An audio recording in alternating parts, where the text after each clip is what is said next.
আজকে আমি আপনাদের সঙ্গে অল্প ছানা দিয়ে নরম তুলতুলে ও পাতলা সরু চাগলি পিঠের রেসিপি শেয়ার করব।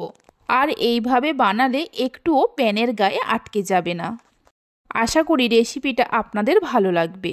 নমস্কার বন্ধুরা, রূপাস কিচেনে সবাইকে স্বাগতম।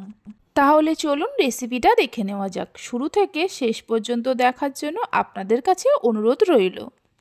সবার প্রথমে একটা মিক্সির জারের মধ্যে নিয়ে নেব 1 কাপ সুজি। ওজন হিসাবে 200 গ্রাম সুজি আছে। যে কাপ মেপে সুজি নিয়েছি ওই কাপেরই 1 কাপ জল দিয়ে দেব। আর অল্প একটু ছানা দিয়ে দেব। হাফ লিটার দুধের ভিনিগার দিয়ে ছানা কাটিয়ে নিয়ে 2-3 বার জল দিয়ে ছানাটাকে ধুয়ে জল ঝরিয়ে নিয়েছি। 3 চামচের মতো চিনি দেব। 1 চামচের 3 ভাগের 1 ভাগ নুন দিয়ে দেব, মানে স্বাদ অনুযায়ী নুন। ঢাকা দিয়ে মিক্সিতে খুব ভালো করে পেস্ট করে নিতে হবে। ভালো করে পেস্ট করে নেওয়ার পর একটা পাত্রের মধ্যে ঢেলে নেব।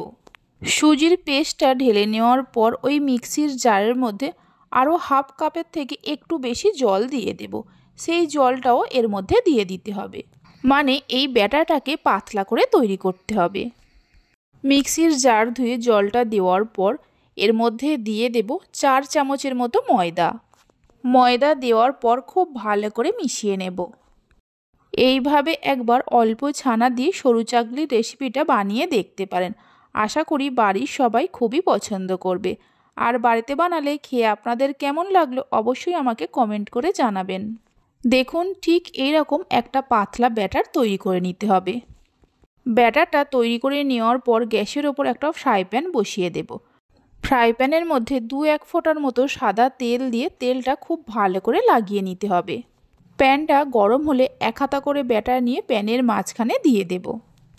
এই সময় গ্যাসের ফ্লেমটা লোতে রাখতে হবে। ব্যাটারটা দেওয়ার পর এইভাবে করে গোল করে ঘুরিয়ে নেব। গোল করে ঘুরিয়ে নেওয়ার পর গ্যাসের ফ্লেমটা লো টু মিডিয়ামে করে 1 থেকে 1.5 মিনিট রেখে দেব। ওপরটা যখন এইরকম শুকনো ভাব চলে আসবে গোল করে একটু ঘুরিয়ে নিতে হবে।